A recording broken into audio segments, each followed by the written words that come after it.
নমস্কাৰ আদি এডুকেশ্যনৰ অন্য এটা ভিডিঅ'লৈ স্বাগতম জনাইছোঁ।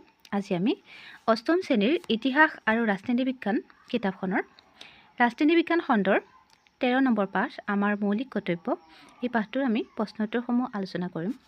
এতিয়া বলাচোন আমি পাঠটোৰ প্ৰশ্নোত্তৰসমূহ আলোচনা কৰোঁ। 1 নম্বৰ উত্তৰ লিখা। ক নাগৰিকৰ কৰ্তব্য বুলিলে কি বুজা? উত্তৰটো এনেধৰণে হ'ব। ভাৰতীয় সংবিধানে নাগৰিকসকলৰ ব্যক্তিত্ব বিকাশ আৰু সাধাৰণ জীৱন ধাৰণৰ বাবে যি অধিকাৰ প্ৰদান কৰিছে সেই অধিকাৰসমূহ উপভোগ কৰাৰ লগে লগে ৰাষ্ট্ৰৰ প্ৰতি যি দায়িত্ব আহি পৰে নাগৰিকসকলৰ এই দায়িত্বকে কৰ্তব্য বোলে।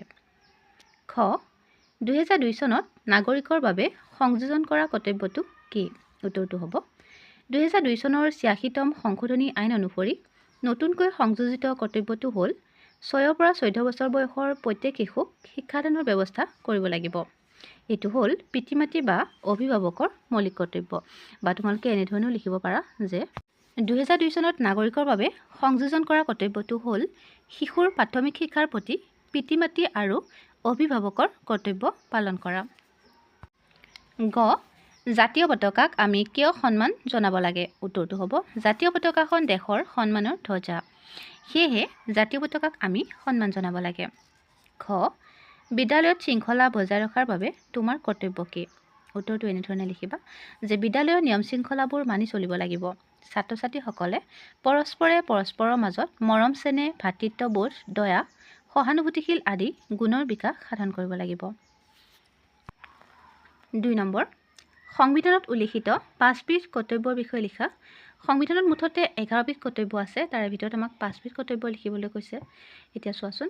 1 নম্বৰ সংবিধান মানি চলা, ৰাষ্ট্ৰীয় পতাকা আৰু ৰাষ্ট্ৰীয় প্ৰতীকৰ প্ৰতি শ্ৰদ্ধা জনোৱা।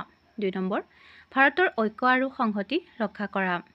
3 নম্বৰ মাতৃভূমিক ৰক্ষা কৰা আৰু প্ৰয়োজন হ'লে দেশৰ প্ৰতি সেৱা আগবঢ়োৱা। 4 নম্বৰ জনসাধাৰণৰ মাজত ভাতৃত্ববোধ গঢ়ি তোলা, নাৰীৰ মৰ্যাদা হানিকাৰক আচৰণ ত্যাগ কৰা। 5 নম্বৰটো হ'ল আমাৰ সংস্কৃতি আৰু মূল্যৱান ঐতিহ্যক সন্মান দিয়া আৰু ৰক্ষা কৰা। 3 নম্বৰ NCC আৰু স্কাউট গাইডৰ দ্বাৰা বিকশিত হ'ব পৰা গুণসমূহৰ বিষয়ে লিখা। উত্তৰটো হ'ব NCC আৰু স্কাউট গাইডৰ দ্বাৰা শিশুসকলৰ মনত দেশ সেৱাৰ মনোভাৱ গঢ়ি উঠে, দেশপ্ৰেমৰ ভাৱ জাগ্ৰত হয়, শৃংখলাবদ্ধ ধৈৰ্য আৰু সহানুভূতিৰ দৰে মহান গুণবিলাক বিকশিত হয়। 4 নম্বৰ প্ৰাকৃতিক পৰিৱেশ ৰক্ষা কৰিবলৈ আমি কি কৰা উচিত? উত্তৰটো হ'ব জীৱিত প্ৰাণীৰ প্ৰতিপালন কৰা আৰু সেইবোৰক ৰক্ষণাবেক্ষণ দিয়া, প্ৰাকৃতিক সম্পদ উন্নয়নৰ ব্যৱস্থা কৰা, যিকোনো ধৰণৰ প্ৰদূষণ সৃষ্টি কৰাৰ পৰা বিৰত থকা, গোলকীয় উষ্ণতা বৃদ্ধি ৰোধৰ ব্যৱস্থা কৰা, পাৰিপাৰ্শ্বিক ভাৰসাম্যতা ৰক্ষাৰ ব্যৱস্থা কৰা। 5 নম্বৰ খালী ঠাই পূৰ কৰা। ক আমাৰ দেশৰ ৰাষ্ট্ৰীয় সংগীত 52 ছেকেণ্ডৰ ভিতৰত শেষ কৰিব লাগে। খ ৰাষ্ট্ৰীয় পতাকা উত্তোলন কৰোঁতে আমি ৰাষ্ট্ৰীয় সংগীত গাব লাগে। গ 6 পৰা 14 বছৰৰ সকলো শিশুক প্ৰাথমিক শিক্ষা লাভৰ সুবিধা দিব লাগে।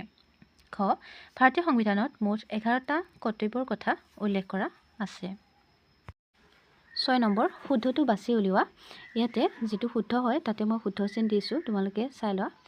ক ৰাষ্ট্ৰীয় প্ৰতীকৰ প্ৰতি সন্মান জনাব লাগে। খ নলা নৰ্দমাত প্লাষ্টিকৰ বেগ জাবৰ জোঁথৰ পেলাব নালাগে। গ বানপানী ৰোধৰ বাবে গছপুলি ৰুব লাগে। খ শান্তি স্থাপনৰ বাবে হিংসাত্মক কাৰ্য পৰিহাৰ কৰিব লাগে। ঙ দেশৰ প্ৰতি সেৱা আগবঢ়াব লাগে। 7 নম্বৰ জনসাধাৰণৰ মাজত বৈজ্ঞানিক দৃষ্টিভংগী জগাই তুলিব পৰা 2টা বিশেষ কাৰ্যৰ বিষয়ে বৰ্ণনা কৰা।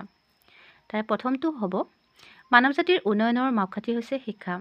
শিক্ষাৰ জৰিয়তে সমাজৰ অন্ধবিশ্বাস আৰু মনৰ কুসংস্কাৰবোৰ দূৰ কৰি বিজ্ঞানসন্মত দৃষ্টিভংগীৰ বিকাশ সাধন কৰিব পাৰি। খ শৃংখলাবদ্ধ জীৱনশৈলীৰ জৰিয়তে মানুহে নিজৰ নৈতিক আৰু মানৱীয় প্ৰমূল্যবোধ জগাই তুলিব পাৰে। মানসিকভাৱে সুস্থ সবল ব্যক্তিৰহে বৈজ্ঞানিক দৃষ্টিভংগীৰ দৰে চেতনা জাগ্ৰত হয়। তো আজিৰ এই ভিডিঅ'টো ইমানেই আছিল। লগ পাম নেক্সট ভিডিঅ'ত। ধন্যবাদ।